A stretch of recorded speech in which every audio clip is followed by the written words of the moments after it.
Muchas gracias, estimada presidenta. Estoy muy agradecido de Dios y también de esta comisión por esta oportunidad de poder exponer hoy en día. En primer lugar, también quiero valorar el trabajo realizado por los comisionados expertos, por todos los comisionados expertos, quienes se esforzaron por entregar un texto muy respetuoso de nuestra tradición constitucional y en especial referente a las libertades y derechos clásicos en nuestro país. Y por lo mismo, hoy día me encuentro en este lugar para exponer respecto a uno de estos derechos, conocido como libertad de expresión. Actualmente en el anteproyecto de los comisionados expertos entregados a este Consejo Constitucional se encuentra en el artículo 16, inciso 14, y como me referí, es el de la libertad de expresión. Si bien este derecho no ha sido comentado con mayor detalle, salvo quizás la última pregunta incluso que se le hizo a las personas que precedieron esta exposición, se trata más bien de una garantía fundamental para la subsistencia de nuestro régimen político. Y en general, se trata de una exigencia que emana del hecho de ser humano y en particular de la naturaleza política del ser humano. Pido disculpas si de antemano a veces caigo en conceptos muy teóricos, pero en mi opinión trata algo central el abordar en primer lugar esta naturaleza política del ser humano, y esto es lo que se refería a Aristóteles al desarrollar en el comienzo de su política la naturaleza política del ser humano en relación con el tema de la libertad de expresión. Señala Aristóteles en la política lo siguiente: la razón por la cual el hombre es un ser social, más que cualquier abeja y que cualquier animal gregario, es evidente. La naturaleza, como decimos, no hace nada en vano, y el hombre es el único animal que tiene palabra. Logos es el concepto que ocupa en griego. Pues la voz es signo de dolor y del placer, y por eso la poseen también los animales, porque su naturaleza llega hasta tener sensación de dolor y de placer e indicárselas unos a otros. Pero la palabra, a diferencia de la voz, es para manifestar lo conveniente y lo perjudicial, así como lo justo y lo injusto.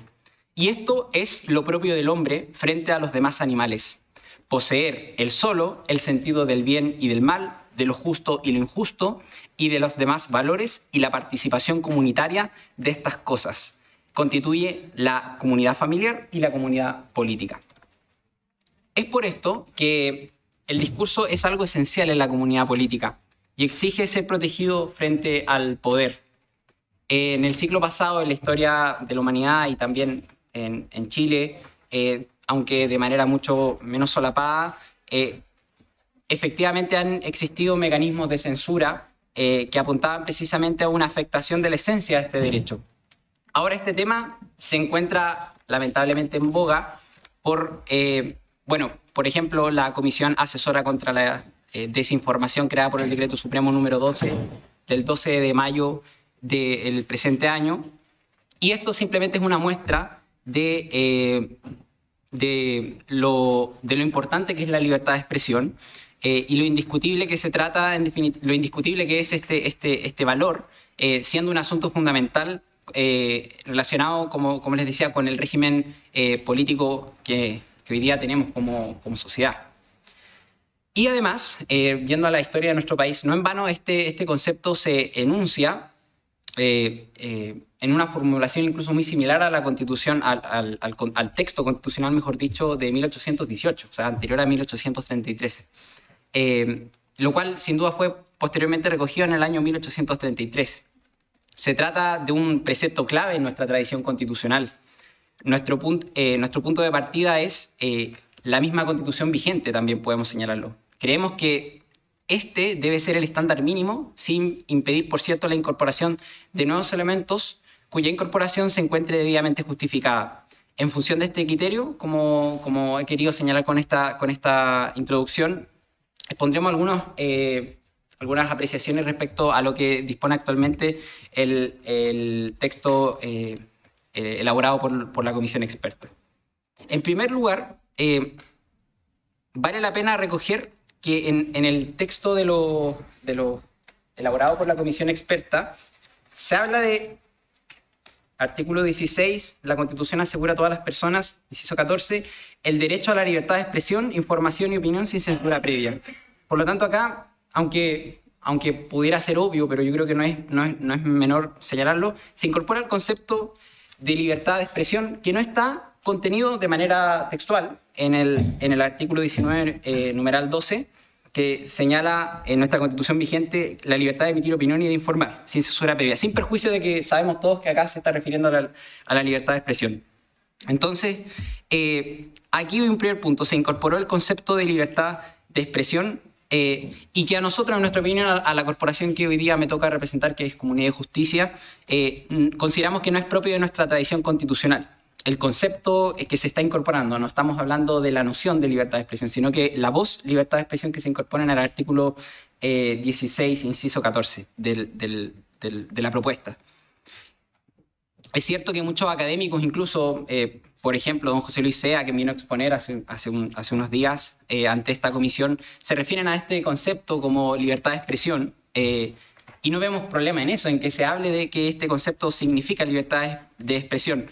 Pero es innegable que dicha fórmula no tiene asidero en nuestras normas constitucionales que hayan regido nuestro país. Este punto no es menor, dado que el concepto de libertad de expresión podría entenderse que abarca conductas más amplias que el mero discurso. Y a eso voy con lo que estamos tratando de exponer en este momento. ¿Qué es lo que en realidad debería protegerse mediante la norma de libertad de expresión, que es el discurso? Esta garantía hasta la fecha ha protegido la libertad de emitir opinión y de informar. Pero si la norma cambia, debe explicarse qué es lo que cambia, y esa es nuestra preocupación. Obviamente nadie se opone a la libre circulación de ideas ni a la prohibición de la censura previa, pero sí a una ampliación del ámbito de protección de esta garantía que a nuestro juicio incluso podría llegar a ser peligrosa. La opinión y la información son dos conceptos que se restringen únicamente al discurso, que son los que están contenidos en nuestra tradición constitucional, opinión e información. Artículo 19, número 12 de la Constitución actual. La opinión se refiere a ideas, mientras que la información se refiere a hechos comprobables. La noción de opinión apunta, y uno puede ir al sentido natural y obvio de las palabras, a un juicio o valoración que se forma una persona respecto de algo o de alguien, o el concepto que se tiene de algo o de alguien. La opinión se refiere en definitiva al juicio o idea sobre un asunto. Todo juicio se refiere al que uno considera que es verdadero, pero dado que la opinión no es algo sobre lo que se tiene certeza, no es exigible jurídicamente que la opinión que se emite sea verdadera en los hechos, sino que no afecte derechos de terceros, como la honra o la libertad religiosa, o un bien público. La RAE, luego de haber comentado el concepto de opinión, define el concepto de informar como dar noticia de algo. Se refiere, como decíamos, a un acto de comunicación de circunstancias fácticas, de hechos. Esto implica que la libertad de informar sí puede ser verificable y comprobable, y de ahí que exista abusos en materia de libertad de prensa, como reconoce la Constitución vigente y que incluso se establecen sanciones en otras leyes, como por ejemplo la ley de prensa. Obviamente, esto no obsta a que exista una prohibición del monopolio estatal de los medios de comunicación, como lo existe en el texto constitucional de los expertos y también en nuestro texto constitucional actual, o también no obsta a que no pueda censurarse previamente el discurso, como ya reconoce también nuestro Código Político actual. Queda claro, así, que estos conceptos enraizados en nuestra tradición constitucional, podemos insistir, opinión e información, se refieren al discurso, a la opinión política, a la opinión pública, al debate, pero no a actos exteriores de naturaleza física, lo que ha ocurrido en otros países y que incluso en nuestro país también puede haber ocurrido. Perdón por la ignorancia en cuanto a los hechos concretos, pero efectivamente esto puede ocurrir en la medida que las circunstancias lo den. Por ejemplo, quemar una bandera. Por ejemplo, quemar una cruz o un símbolo religioso. Por ejemplo, realizar conductas en público que sean contrarias a la moral, a las buenas costumbres o al orden público. E incluso si se reduce al discurso, ¿qué añade la palabra expresión que no esté en opinión e información, tal como está en el texto entregado por la Comisión de Expertos? Existe un peligro que se considere en definitiva, por ejemplo, y ahora que está tan en boga, por ejemplo, el concepto de violencia, hay conceptos, por ejemplo, hoy día que se discuten en nuestro Congreso, de hecho hay un proyecto de ley en la materia sobre violencia digital en la Comisión de Seguridad Ciudadana de la Cámara de Diputados, o por ejemplo los conceptos que se podrían formular como conceptos de maltrato que digan relación con maltrato verbal o otros asuntos o otras conductas que sean similares, o incluso mentir. Dado que en Chile el concepto siempre ha estado restringido a la opinión y a la información, no parece razonable dar cabida a otras conductas que vayan más allá de la opinión y la información. Pese a esto, llama la atención que en el texto sobre el cual hoy día los consejeros constitucionales van a trabajar, se añada el concepto de libertad de expresión. Insisto, no es una crítica al concepto de libertad de expresión, sino a la literalidad de que se haya incluido eso dentro del concepto, dentro del derecho que dice relación con la libertad de expresión. Precisamente, y acá está el fondo del asunto, no es razonable que el derecho permita o cubra conductas que puedan ser propias del capricho personal o de una injusticia, por ejemplo, quemar, como decía, un símbolo religioso, quemar o incluso quemar una bandera. Para esto, creemos que es mejor mantener la redacción actual de este derecho, sin perjuicio de otras innovaciones que se hacen, manteniendo únicamente la fórmula libertad de emitir opinión e informar, a la cual todos sabemos que se refiere a la libertad de expresión, o bien mantener el concepto de libertad de expresión, pero decir qué significa, para efectivamente señalar que la libertad de expresión pudiera consistir en la facultad efectivamente de informar y también de opinar, para que en este concepto no se puedan proteger, como les decía, conductas que pueden ser injustas, conductas que pueden dañar otros bienes, derechos de terceros, o también que pueden, de alguna manera, significar un daño a un bien público. A todo evento creemos que sería prudente incorporar también como límites a esta libertad los derechos fundamentales de las personas, la moral, las buenas costumbres y el orden público. Es verdad que muchos de estos asuntos se resuelven por vía penal, pero hay otros que se dejarían al criterio del juez, como en aquellos casos en que supuestamente puede existir un conflicto de derechos. En ocasiones, ello ha dado resultados adecuados en protección de otros derechos fundamentales. Por ejemplo, en Chile ocurrió un caso, que es el caso Martorell, en donde una persona demandó, en concreto, me corrijo, esta persona accionó de protección por la publicación eventual en nuestro país de un libro en que afectaba la honra de una persona. Y en este caso, la Corte no consideró esto como una censura previa, sino que vio una inminencia de un daño, en concreto una amenaza a la honra de la persona, y por lo tanto en este caso es importante salvaguardar los otros bienes que pueden estar comprometidos en el caso de la libertad, de un ejercicio abusivo de la libertad de expresión.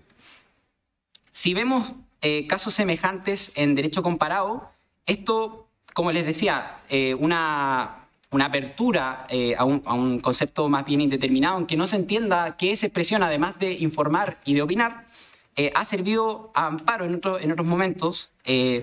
De hecho, en el concepto anglosajón dice relación más bien con el free speech, es decir, habla de un discurso, pero también se ha incluido, por ejemplo, otros tipos de ilícitos, como les decía, la quema de banderas, que eso es un caso que se ha planteado en Estados Unidos.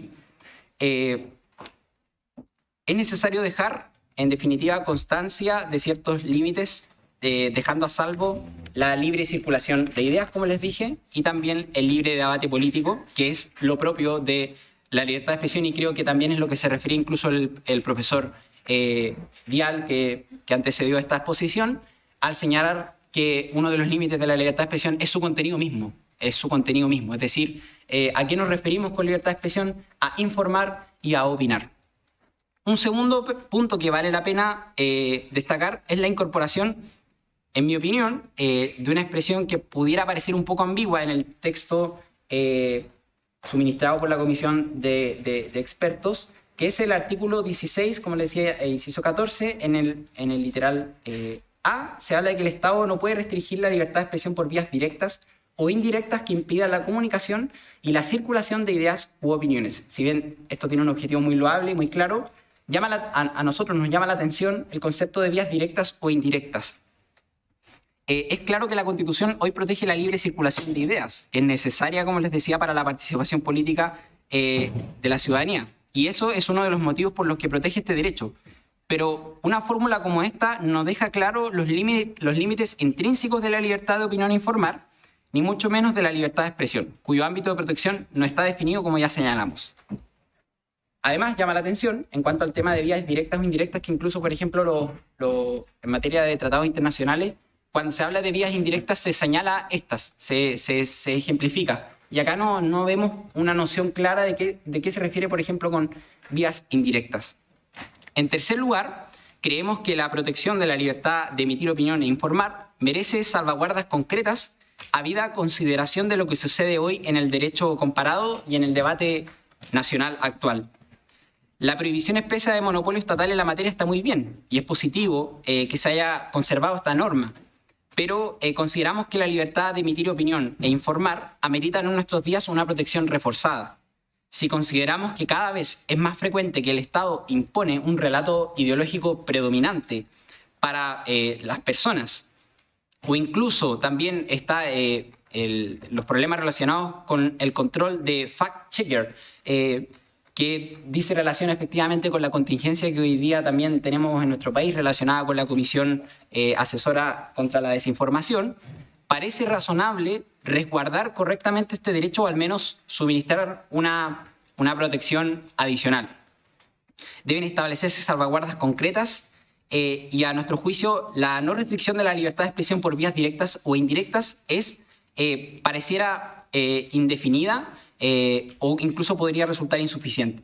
En lugar de pretender establecer una libertad de expresión sin límites, parece más razonable incluir sus límites, pero a la vez incorporar prohibiciones al Estado similares a las que existe sobre la prohibición del monopolio de medios de comunicación.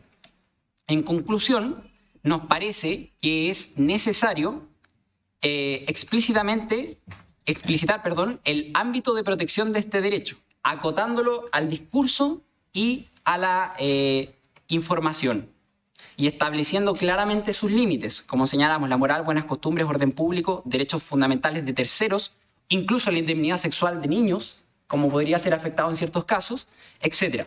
Ahora bien, es igualmente necesario otorgar a dicho derecho, habiendo acotado su ámbito de protección, una protección reforzada, como señalamos anteriormente, respecto del poder político, evitando no solamente la censura previa, sino también el control del discurso, que es lo más propio de este concepto de libertad de expresión, que así lo ha entendido la doctrina y que se recoge en nuestra Constitución y en tratados internacionales. Quedo atento a sus preguntas y muchas gracias por haber escuchado esta exposición. Muchas gracias, don Gustavo. Concedo la palabra para realizar preguntas. Tiene la palabra el consejero Olivetich. Sí, gracias al expositor. Alcancé a escuchar una parte donde toca un tema que es de la contingencia, pero probablemente sea un tema de los que va a ir ampliándose como problema en el futuro. Me refiero a la referencia que hizo a la Comisión Asesora en relación a la desinformación. En virtud de que el desarrollo tecnológico está arrojando cada vez más posibilidades de, no solo por la vía de las redes, sino que cada vez posibilidades más amplias, ¿cierto?, de mostrar como verdad cuestiones que no lo son. Les quiero comentar una anécdota para ilustrar la inquietud que tengo. Un director de televisión, director de uno de los canales de televisión del país, me contaba que, bueno, como canales tan, como medios de comunicación, siempre hay una preocupación evidente por el tema de fake news y qué sé yo, de filtrar información porque ellos después tienen que reproducirla, entonces tienen que... y dice que es una tarea cada vez más compleja en virtud de cada vez más amplia cantidad de fuentes, pero que esto se ha agravado infinitamente en virtud del surgimiento de las alternativas que entrega la inteligencia artificial. Y la anécdota es que me contó que ellos habían utilizando herramientas de inteligencia artificial, reproducido un pedazo del noticiario central de su canal, se lo expusieron a los profesionales y técnicos del canal y ninguno fue capaz de apreciar que lo que estaba viendo era mentira. Entonces, ¿a qué voy? A que pareciera que la emergencia de nuevas alternativas tecnológicas, que para alguna gente nos está haciendo entrar un tiempo que que dramáticamente se puede describir como la muerte de la verdad. La verdad es siempre una construcción, ¿no? Pero hay un cierto consenso de qué cosas son verdad y qué cosas son mentiras. Es una cuestión que está siendo un concepto cada vez más relativo, no solo porque son diversos puntos de vista, sino que porque técnicamente se puede falsear de un modo irreconocible la verdad. Entonces, algunos llaman esto que estamos citando a la época de la muerte de la verdad. Toda esta introducción es para preguntarle a raíz de la última parte de su intervención acerca de si hay experiencias, si hay avances, si hay opiniones en el sentido de cómo se le echa un vistazo, se mira la actividad privada en materia de producción de información, porque hasta ahora, y yo creo que son términos más o menos compartidos, porque hay precedentes, la historia constitucional, la historia legislativa nuestra reproduce más o menos estos conceptos sobre libertad y el rol, y sobre todo las limitaciones al Estado. Eso está como bastante desarrollado, creo que es una cuestión bastante consensual. El punto es que ahora estamos entrando en una situación en la que, como nunca, la capacidad de las personas en el ámbito de lo privado está en condiciones de afectar la verdad como elemento central del derecho a la información o la libertad de expresión también como constitutiva también de la libertad de expresión. Entonces, esa es mi pregunta acerca de si hay una preocupación en el ámbito de sus conocimientos, de su experiencia sobre qué hacer con estos otros frentes que se abren como peligros que se ciernen sobre la libertad de expresión. Gracias. Muchas gracias, consejero. ¿Tenemos más preguntas? Tiene la palabra la consejera Montoya. Muy buenas tardes a todos. Agradecer, ¿no es cierto?, la exposición al señor Gustavo y mi consulta. A partir de su exposición, ¿cuál es su postura frente a una eventual comisión contra la desinformación? Propuestas como esa podrían terminar con un control de los medios de comunicación. ¿Genera eso el riesgo de una consagración ideológica de la verdad según el gobierno de turno? ¿Le parece una vía indirecta de afectación a la libertad de expresión para usar los términos del anteproyecto y del artículo 13.3 del Pacto de San José de Costa Rica? Muchísimas gracias. Gracias, consejera. Tiene la palabra la consejera Fincheira. Muchas gracias, presidenta. Muchas gracias a Gustavo por su exposición. Quisiera hacer una consulta y una pregunta en relación al actual artículo del artículo 19, número 22, con relación al artículo 16, número 32, la no diferenciación arbitraria en el trato que deben dar el Estado y sus organismos en materia económica. ¿Cree que convendría declarar expresamente la neutralidad política de las empresas de comunicaciones estatales y la igualdad en que se deben operar en ese mercado? Y en el mismo orden de ideas, ¿conviene mantener el Consejo Nacional de Televisión en el texto constitucional, considerando que el contexto histórico que justificó esa inclusión y la misma realidad de los medios cambió radicalmente? Muchas gracias. Gracias, consejera. Tiene la palabra la consejera Gatica. Mi pregunta, don Gustavo. ¿Qué tan coherente es, por una parte, restringir la libertad de expresión y, por otro lado, ampliar su protección frente al poder político? ¿A qué se debe esta distinción? Según entiendo, esa es su propuesta. Pero a primera vista, ambos elementos podrían parecer contradictorios. Esa es mi pregunta.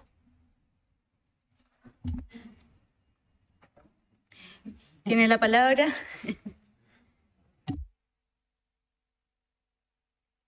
Ahí sí.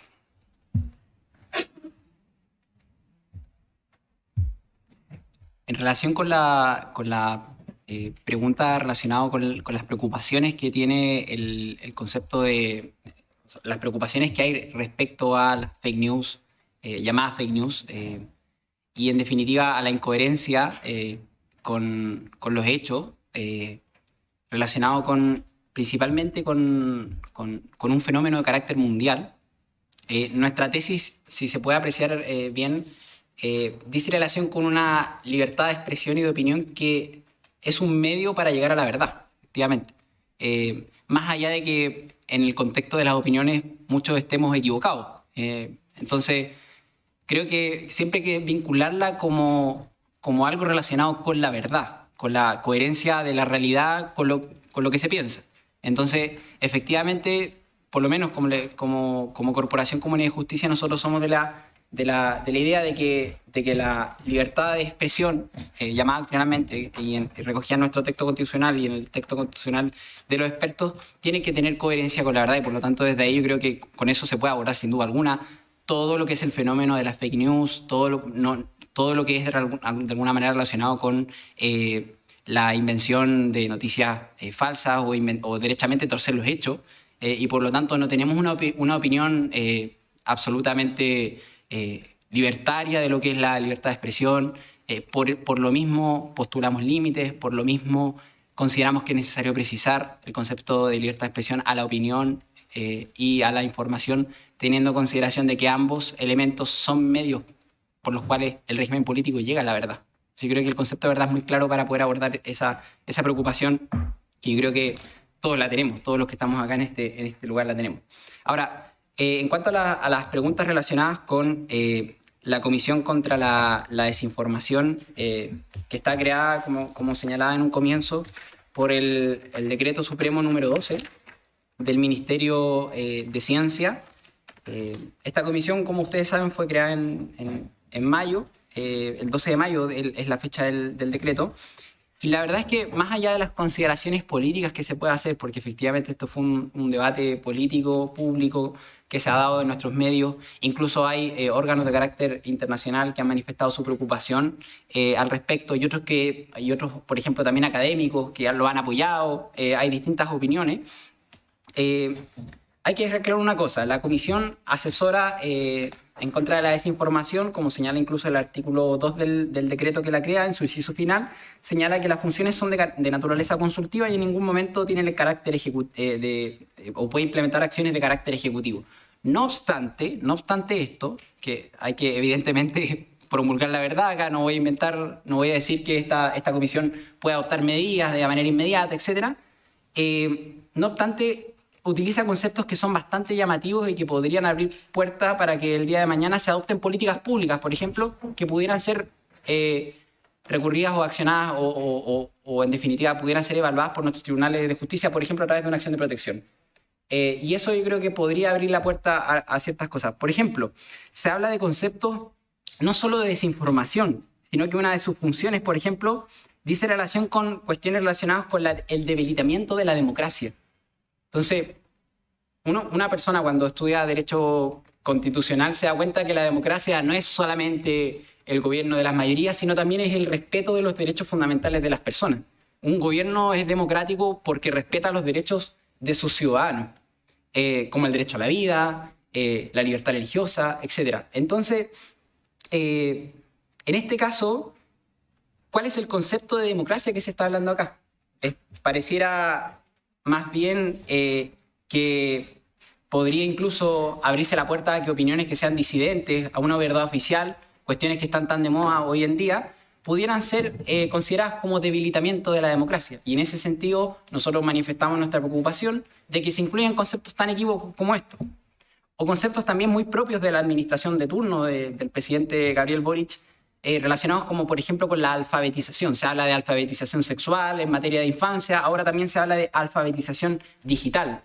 Más allá de que puedan ser conceptos que están recogidos, efectivamente, en algunos documentos internacionales, etcétera, también se habla, como decía, de alfabetización digital. ¿Qué es alfabetización digital? También ahí cabe la consulta. Por lo tanto, como les decía, si bien este órgano no puede adoptar medidas de carácter ejecutivo y por lo tanto solo cumple un rol de asesor, sí de alguna manera abre la puerta a que en una instancia que no ha sido elegida democráticamente se puedan formular políticas públicas que pudieran atentar en un futuro contra la libertad de expresión o que pudieran incluso ingresarse algún proyecto de ley que pueda suscitar alguna polémica, etc. Sin duda alguna, como les digo, esto es un tema que está en desarrollo, pero manifiesto mi preocupación por estos conceptos, en particular con el concepto de debilitamiento de la democracia. Y hay también otras preguntas. Don Gustavo, quiero citarlo. El Estado no debe tener jamás el poder para imponer un relato ideológico ni tampoco para coaccionar a las personas a adecuarse a dicho relato. paréntesis, por ejemplo, mediante capacitaciones. ¿Cómo se vincula esto con las eventuales capacitaciones que se hacen a los jueces y a otros funcionarios públicos y además también con algunas propuestas de leyes que hablan de negacionismo? Perfecto.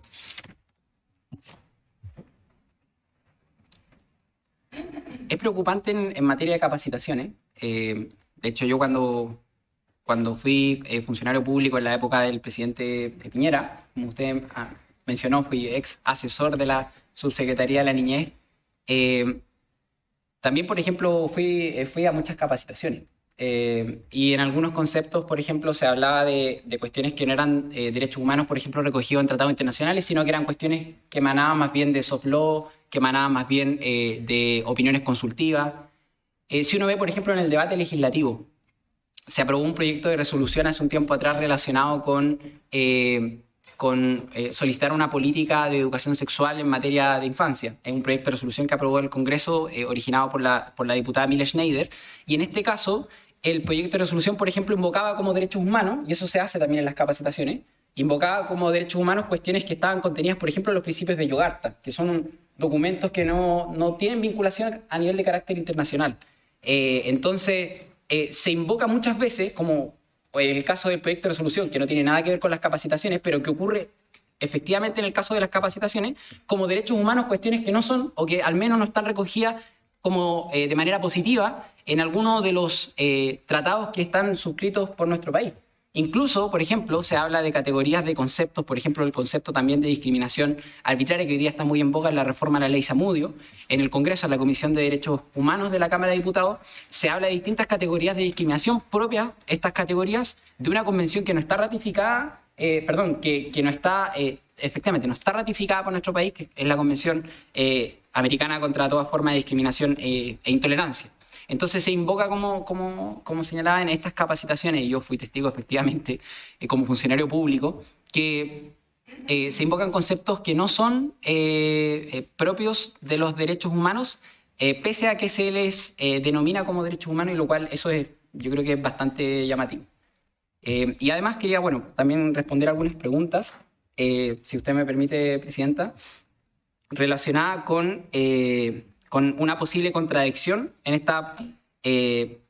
esta postulación entre libertad de expresión y que de alguna manera también velemos por la prohibición del monopolio estatal de los medios de comunicación.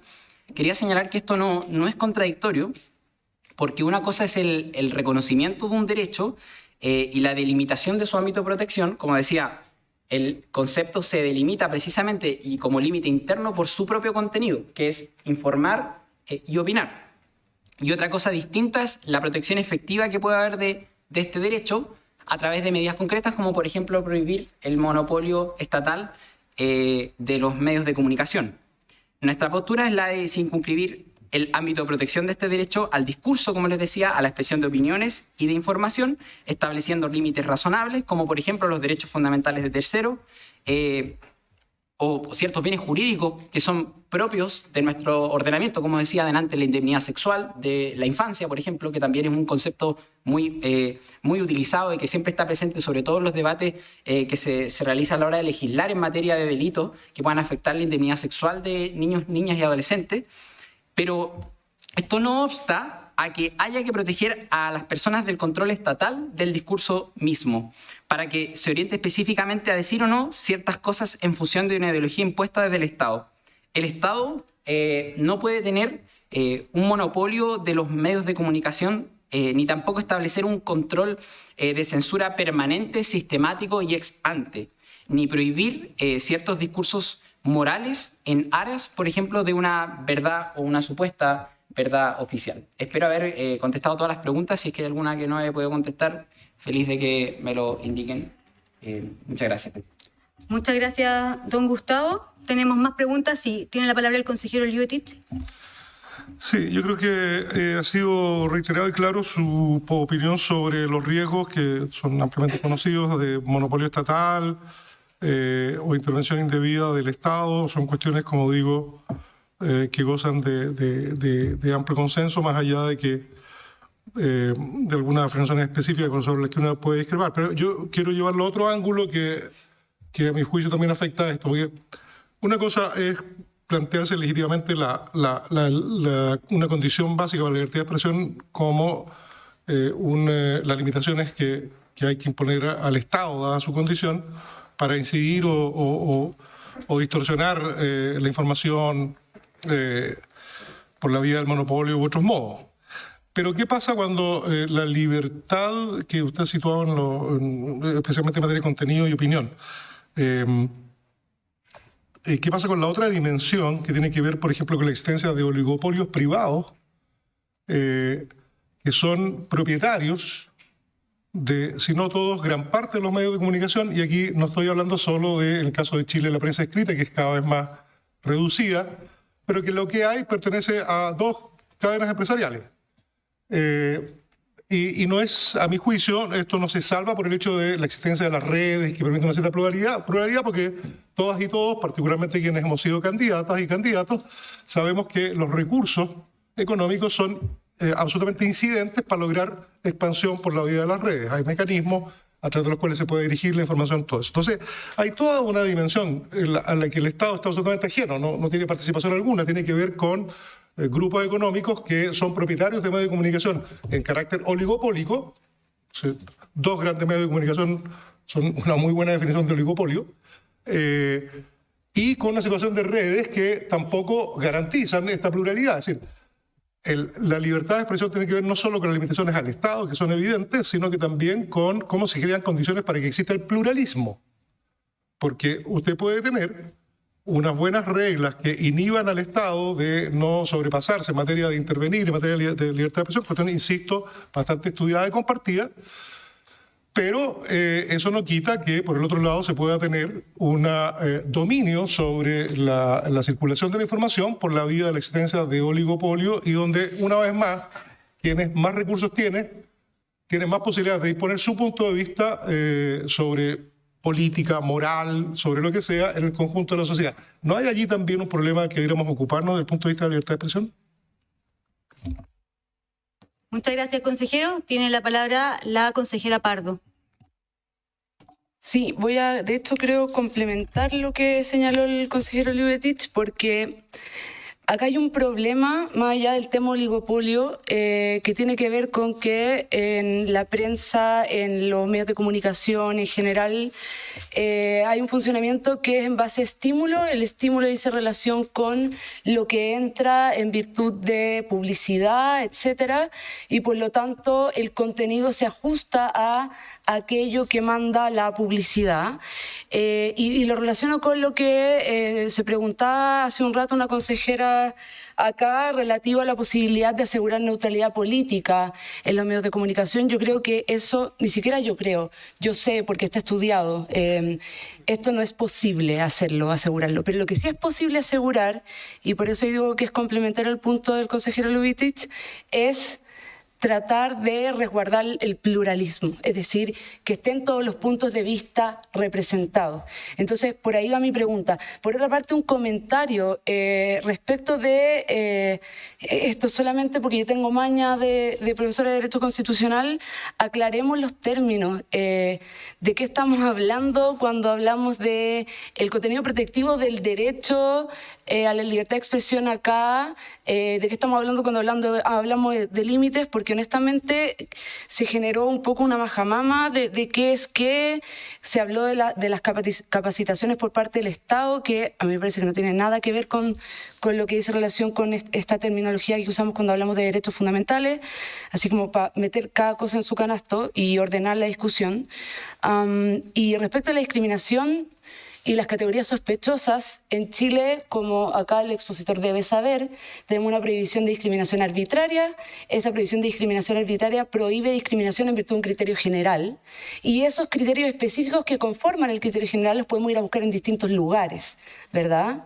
Y esos lugares incluyen algunos convenios de derecho internacional en cuanto nos parezca razonable que así sea. Ese es el estándar de discriminación arbitraria. Eso. Muchas gracias, presidenta. Gracias, consejera. Tiene la palabra la comisionada Lagos. Gracias, presidenta. Por su intermedio, saludar a las consejeras y consejeros y a las comisionadas que se encuentran acá y agradecer la exposición. Creí entender de la exposición del señor Baer que cuestionó la incorporación del concepto de libertad de expresión en la redacción en la nueva incorporación, ¿cierto?, del número 14 del artículo 16, sugiriendo que como se ampliaba el ámbito de protección, se expresara qué significa, ¿cierto?, cuál es el alcance, qué podría implicar esta ampliación de ámbito de protección. La verdad es que me sorprende un poco porque a nivel comparado existen una serie de constituciones, más de una veintena de constituciones que consagran de manera explícita el derecho a la libertad de expresión. Ninguna lo define. Entonces, consultarle en el fondo, bueno, y además en general la técnica de consagración de derechos fundamentales y libertades fundamentales es una técnica amplia, ¿cierto?, en que no se definen el alcance de los derechos, sino que se consignan ciertos mandatos al Estado, ciertas prohibiciones, pero obviamente no se agota en la norma, en esa consagración textual, todo el ámbito de aplicación y de protección del derecho. Eso se desarrolla a través de la jurisprudencia, de la doctrina, ¿cierto? En fin, entonces, ¿por qué en este caso sí sería necesario hacer esa determinación más precisa, que no es algo además que, como yo decía, quizás a nivel comparado si hay un ejemplo y yo lo desconozco y le pido que por favor lo pueda mencionar, y además porque a nivel internacional, tratados internacionales que hemos ratificado como Estado, que se encuentran vigentes, consagran de manera explícita el derecho a la libertad de expresión. La Convención Americana, que es del año 69, en su artículo 13, lo consagra de manera explícita. El Pacto Internacional de Derechos Civiles y Políticos, que es del año 66, ambas ratificadas y vigentes. En el artículo 19, esta última consagra de manera explícita el derecho a la libertad de expresión. Entonces, yo quisiera consultarle cuál es el temor que está detrás, en el fondo, de esta inquietud que plantea, para entender bien cuál es...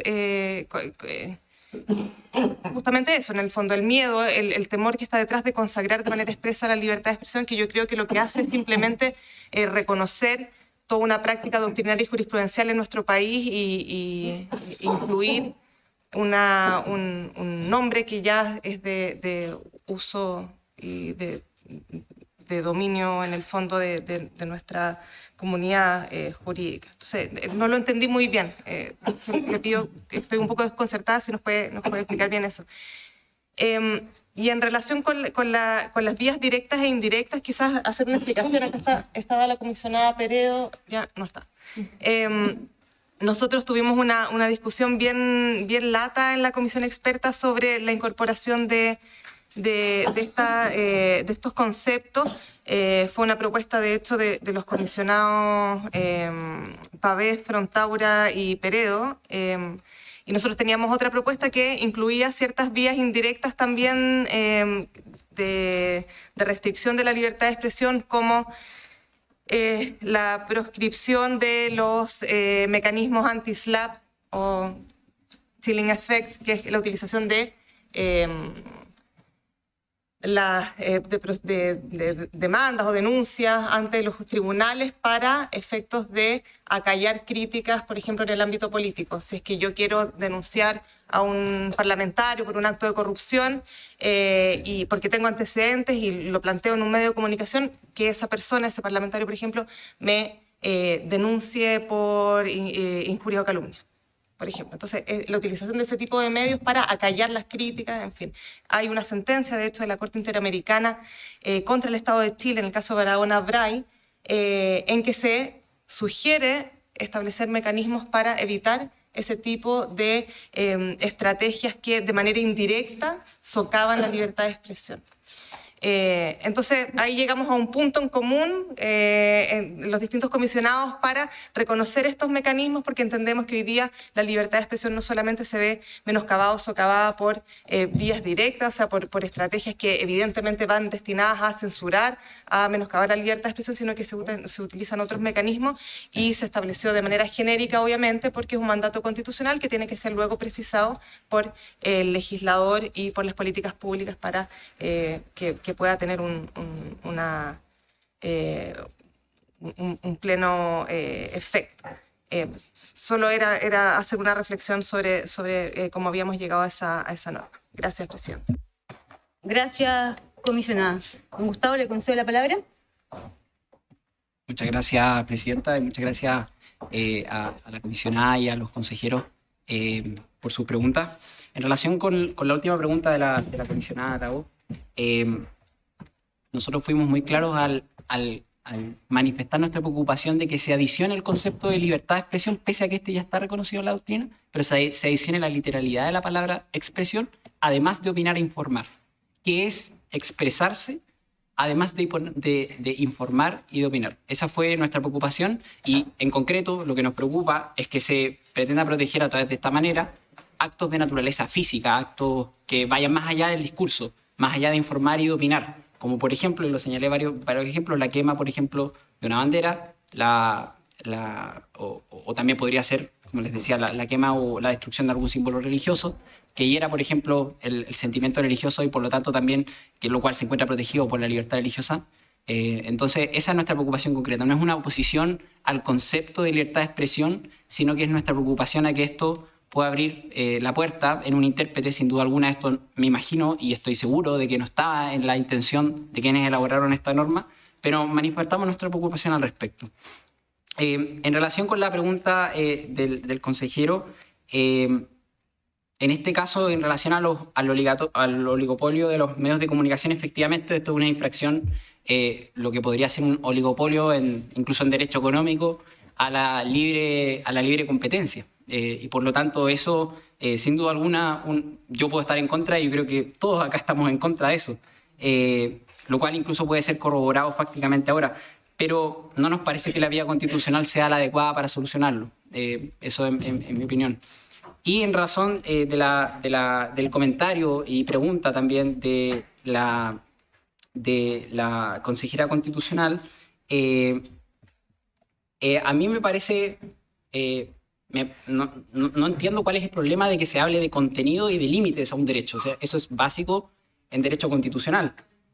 ¿Cómo? Ah, ya, perfecto. Pero eso es lo que hablamos. Todo el rato hemos intentado hablar de contenidos y de límites, más que nada eso. Y en cuanto a la discriminación arbitraria, que es un concepto que también a mí me interesa muchísimo, perdón que me extienda, pero también entiendo que esto puede ser objeto de esta comisión. Hoy día se están usando en el Congreso nomenclaturas de una convención que no está ratificada por nuestro país, que es la reforma a la Ley 20.609, conocida como Ley Zamudio. Por ejemplo, se está usando un concepto, el concepto de discriminación estructural, que ni siquiera está en una convención que no está ratificada por nuestro país, que es un concepto más bien jurisprudencial y doctrinal, puede ser muy legítimo o no, pero se ocupan como conceptos que parecieran estar camuflados bajo el concepto de derechos humanos en nuestro país, siendo que en realidad no lo son. Y como le digo, este es un ejemplo bastante preocupante. Y de hecho este concepto y estas clasificaciones de discriminación están incluso recogidas en esta convención, que no está ratificada en nuestro país, como lo señalaba, y que también son presupuestos, en definitiva, y muchos de ellos, para el concepto de igualdad sustantiva que estaba contenido en el texto, que fue rechazado por nuestra ciudadanía. Entonces, solamente quería mencionar el concepto de discriminación arbitraria, que yo creo que es bastante crítico, si es que abrimos la puerta para incorporar en este concepto de discriminación arbitraria o libertad de expresión u otros conceptos, nomenclaturas que no son propias de los derechos humanos en nuestro país ni que tampoco están insertas en nuestra tradición constitucional. Muchas gracias, Presidente.